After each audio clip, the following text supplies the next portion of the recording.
네, 안녕하세요. 네. 안녕하세요. 먼저 그 한국당 윤리위원회가 어제는 뭐 여기저기 도망다니며 회의를 했다면서요. 또 결론을 못 내렸는데 오늘 모처에서 회의를 해가지고 이종명 의원은 제명, 김진태, 김순례 의원의 경우는 전대 출마했다는 이유로 전대 이후에 결정하겠다고 유보.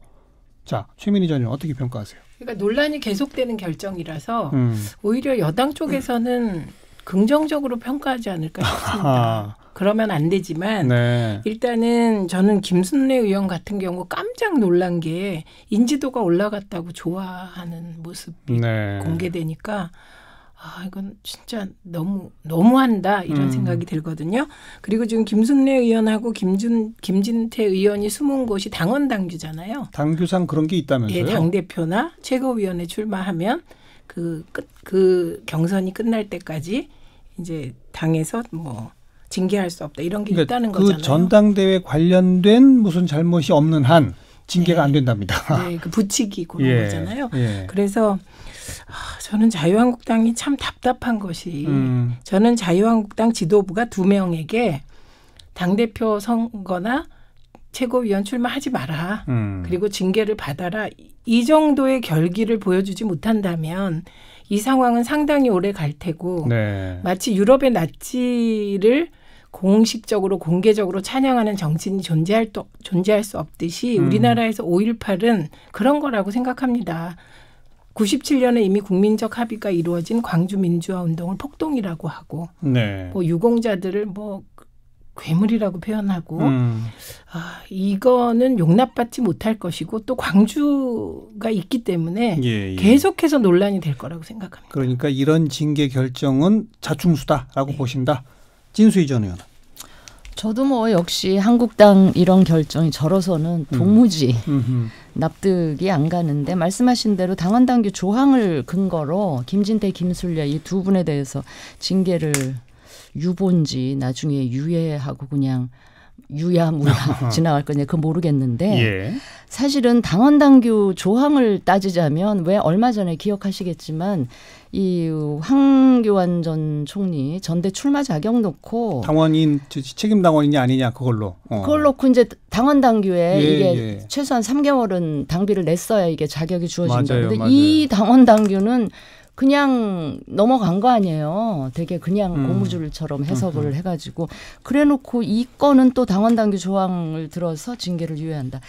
최근에 여러 여론조사가 나오고 있잖아요. 그 5.18 망언하고 관련해서 오늘 발표된 그 리얼미터 정기조사 결과를 봐도 그게 얼마나 자유한국당 당에 데미지를 입혔는가가 여론조사를 통해서 여실히 드러나고 있잖아요. 지지도가 좀 떨어졌더라고요. 그러니까 이게 김진태, 김순례 두 의원은 엄청난 해당 행위를 지금 한 건데 전대 출마를 했다는 이유로 징계를 유보한다?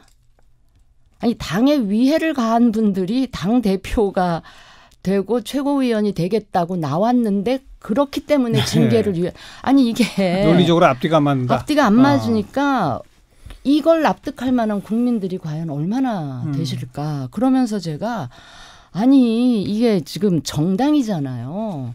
국민들 민심이나 국민 정서를 먹고 살아야 되는 이 정당이 과연 이런 결정을 할 수가 있는지 저로서는 도저히 이해도 안 가고 하여튼 납득할 수도 없는데 그러면서 이렇게 보면 한 줌 이제 이런 표현 드려 좀 죄송하긴 합니다만 한 줌도 안 되는 목소리 큰 굉장히 극단적인 그 지점에 가 있는 분들이 소란을 피우는 거 이거를 소위 그 원내 그 이제 제1야당이라고 하는 정당에서 과거에 집권까지 해본 이런 큰 정당에서 그 소수의 목소리 큰 사람들이 두려워서 이렇게까지 비겁한 결정을 할 수가 있는지 뭐 저로서는 도저히 납득이 안 돼요. 두려워서 비겁한 결정한 거다라고 보신다. 저는 그런 부분도 상당히 있다. 그래서 아까 숨었다는 표현을 하셨는데 대놓고 그런 얘기를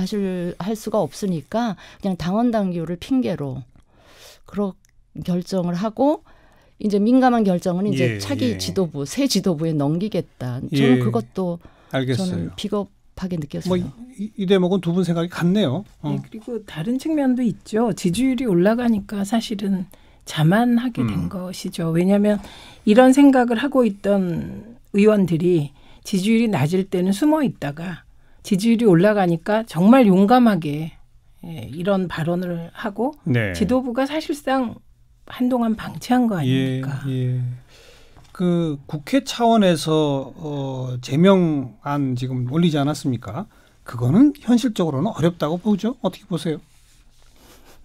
왜냐면요. 국회 윤리위에서 만약 통과되더라도 의원 전체의 3분의 2가 찬성을 해야 된다고 하는데 어떻게 보세요? 근데 이제 이종명 의원 같은 경우는 자유한국당이 제명을 했잖아요. 물론 이 제명도 의원총회에서 3분의 2가 찬성해야 됩니다. 그렇죠. 그래서 아직 결정된 건 아니에요. 근데 그건 또 아니라고 하던데. 아니 만약에 의원총회에 3분의 2가 찬성한다면 그러면 자유한국당에서 제명당하는 거잖아요. 당에서 제명당하는 거죠. 네, 당에서 제명당하지만 동시에 의원직은 가지고 있는 거죠. 네. 네, 그런데 본회의에 올라가면 재적 의원 3분의 2, 국회 그러니까요. 본회의에서. 그러니까요. 그러니까 재적 의원 3분의 2니까 찬성 의원 3분의 2가 아니라 이건 거의 실현 가능성이 없으나 이종명 의원 같은 경우는 자유한국당에서 만약에 의원총회에서 제명이 된다면 그러면 되겠죠. 예, 그러면 본회의에서 예. 자유한국당이 그 제명에 반대할 도리가 없는 논리적으로는 그렇습니다. 네. 그러니까 자유한국당의 진정성이 예. 확인되는 과정인 것 같습니다. 네. 자, 이 세 의원의 문제점에 대해서 뭐 두 분의 목소리는 똑같고 국민 대다수의 의견도 같고 그래서 자유한국당의 지금의 이제 대처가 잘못됐다. 여기까지는 이제 좋은데 이와 별개로 또 한두 가지의 논점이 또 있습니다. 첫 번째는 그 광주 유공자 명단 공개. 이 점은 어떻게 생각하세요? 진수희 전 의원. 아니 저는 몰랐었는데 네. 저는 국가 유공자들은 명단이 다 공개가 되는 건 줄 알았어요. 그런데 이번에 보니까 광주 유공자뿐만이 아니고 국가 유공자들 명단이 다 비공개더라고요. 개인 정보가 워낙 많아서. 네네. 예. 그래서 국민의 알 권리와 개인 정보 보호 중에 개인 정보 보호를 더 이렇게 거기에 방점이 찍혀 있는 것 같아요. 그렇다면 왜 5.18 유공자의 경우에 한해서만 공개를 해야 되는 것도 저는 그건 말이 안 되고요. 만약에 비공개하는 게 맞지 않다고 생각해요. 왜냐하면 국민 세금으로 그분들한테 일정한 예우를 해주고 하니까 그게 맞지 않다고 생각하면 우선 법 규정을 바꾸는 시도부터 국회 차원이든 각 정당들이 하는 게 순서지. 알겠습니다. 지금 만약에 그거부터 공개하라 그러면 그건 실정법 위반인 거잖아요. 네. 왜냐하면 제 경험을 잠깐 말씀을 드리면 제가 2010년에 전교조 명단을 다른 동료 의원 10명하고 같이 공개했다가 맞아요. 엄청 된소리를 맞았어요. 맞아요. 그때는 지금 굉장히 제가 반성하는 게 현직 국회의원임에도 불구하고 실정법을 사실은 위반한 거거든요. 그렇죠. 그냥 저희들만 주장이 이거는 교사들이기 때문에 학부모들의 알 권리 차원에서 해야 되는 게 맞는 거 아니야. 네. 근데 설사 그런 생각이 있다 하더라도 그럼 법부터 바꿨어야 되는데 대뜸 그냥 실정법을 위반하면서 이제 그 엄청난 손해배상액을 물었던 기억이 있거든요. 그래서 그런 식으로 악법도 법이라고요. 일단 실정법을 지키면서 맞지 않다고 생각되는 부분을 고쳐나가는 노력을 하는 게 더 먼저다. 이런 생각을 합니다. 그러니까 독립유공자의 경우 공개가 되고 있어서 이 독립유공자 공개를 가지고 이제 예를 들더라고요. 근데 이 독립유공자의 경우는 시행령에 따라서 공문록이 발간된다고 합니다. 그래서 그 공문록에 예외적으로 공개가 되고 있는 이게 예외라고 합니다. 그래서 나머지는 저도 똑같은 의견입니다. 그리고 또 하나의 쟁점이 관련해서 5.18 관련해서 역사를 왜곡하는 발언을 하는 사람은 형사처벌하도록 하자. 지금 현재는 특정한 개인이 나의 명예를 훼손했다라고 해서 고소고발을 해야만 그리고 그것이 입증이 돼야만 형사처벌이 가능해지고 있는데 근데 그렇지 않고 5.18 전체를 폄하하거나 왜곡시키는 발언을 한 것은 이거는 처벌하자. 반나치법처럼 이런 법안을 지금 내고 있지 않습니까? 제가 19대 때 냈었습니다. 그리고 이번에도 또 당론 발의를 한다는데 이 점에 대해서는 어떻게 생각하시는지. 필요하다. 최민희 전 의원은 당연히 그러시겠고. 네, 일단 그때 19대 때 내게 된 이유는 일베에서 주로 말할 수 없는 모욕이 있었습니다. 그래서 그런 법안을 내게 되었는데요. 만약에 지금과 같은 5.18 모독행위가 없다면 그런 법안을 만들자는 제안조차 하지 않았겠죠. 근데 지금 이게 일베는 그래도 공당은 아니잖아요. 근데 공당 차원에서 이런 주장이 나오고 또 자유한국당 지도부가 애매모호한 태도를 취하고 다양한 시각이 있을 수 있다. 이러니까 당연히 지금은 법을 발의해서라도 5.18의 1997년 국민적 합의, 광주 민주화 운동이다. 그거를 지키고자 하는 노력을 하게 되는 것 같습니다. 진수희 전요. 이 대목은 어떻게 생각하세요? 저는 이 대목은 그러니까 모든 문제가 있으면 그걸 다 법으로 만들어서 접근한다. 이건 조금 과하다는 생각이 들고요. 어차피 지금 그 5.18 관련해서 이상한 얘기하는 사람들에 대해서는 국민들이 그 여론이 그게 아닌 거라는 게 확인이 되고 있잖아요. 그러면 그런 과정을 거치면서 이렇게 걸러지거나 그들이 하여튼 정치적으로는 엄청난 그 데미지를 입는 거니까 그런 식으로 하는 게 맞지. 이런 거 생길 때마다 이걸 법으로 할 때의 우려점은 어떤 겁니까? 아니 그러면 이거 말고 표현의 자유 침해 뭐 이런 것들 말이죠. 뭐 그런 것도 있을 수가 있고 지금 제가 금방 생각은 나지 않지만 다른 것들도 있을 수가 있어요. 그러면 그런 일들이 생길 때마다 다 이거를 특별법의 형태로 만들어서 이걸 법적으로 사법 처리로 접근할 거냐는 좀 한번 생각을 해봐야 될 것 같아요.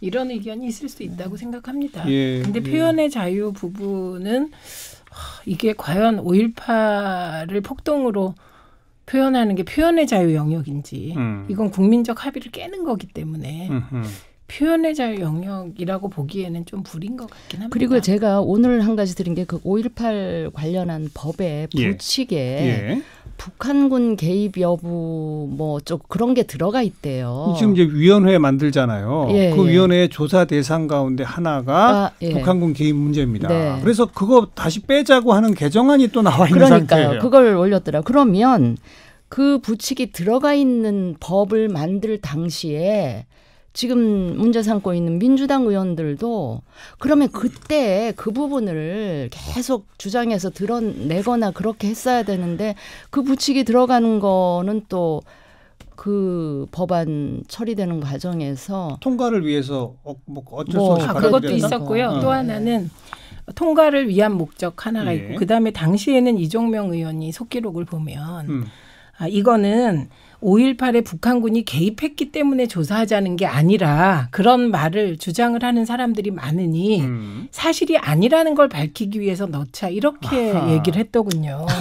그러니까 우선은 저는 이제 현실적으로 법을 통과 못 시키는 것보다는 이런 조항 부칙을 넣어서라도 통과시킨다. 이게 사실 국회의 현실론이거든요. 그러나 이런 조항을 넣은 것 자체가 국회가 전체적으로 1997년 합의를 무시한 것이죠. 그래서 이거는 이 현실론과 이 사이에서 고민이 됩니다. 근데 이종명 의원의 태도는 속기록과 이번 행동은 달라진 거죠. 너무 문제인 것 같습니다. 그런데 이제 바로 부칙에 그런 조항이 있음으로 해서 그 왜 김진태 의원이 주최했다는 그런 공청회 또 그걸 근거로 이제 만들어지면서 이제 지만원 씨 같은 사람이 막 그 떠들 그런 장이 마련된 거 아닐까 싶어서 좀 그거는 유감스러워요.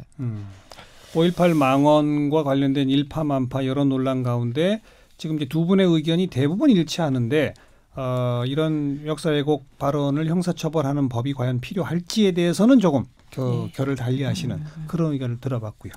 자, 좀 이제 전혀 다른 또 하나의 쟁점 오늘 토론을 펼쳐보겠습니다. 지금 전직 대법원장 구속돼 있지 않습니까? 바로 그 관련해서 국회가 법관을 탄핵해야 한다.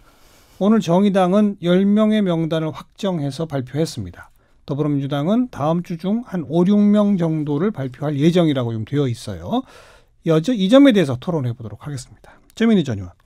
우선 이게 되게 두려워하는 것 같습니다. 우리 사회가. 왜냐하면 법관 탄핵이 법률에 명시돼 있지만 헌법에 한 번도 가본 길이 아니에요. 2번인가 시도된 바만 있죠. 그런데 성공한 적이 없고 그 시도된 것도 이미 머릿속에서 잊혀진 상황인 것 같아요. 너무 오래전이고. 그렇기 때문에 새로운 길을 가는 두려움은 모두에게 있는 것 같습니다. 그리고 또 하나는 우리가 엘리트 불법에 대해서 되게 관대한 사회예요. 그중에서 엘리트 중에 엘리트가 사법부잖아요. 네. 그리고 스카이캐슬에선 서울의대 가려고 그러지만 오랫동안 우리나라에서 최고의 학부는 서울법대였습니다. 예, 그래서 예. 이게 쉽지도 않은 길이며 다들 두려울 거라고 생각합니다. 그런데 구체적으로 보면 임종원 전 차장의 공소장에 나오는 사법농단과 연루된 판사 명단이 무려 100명입니다.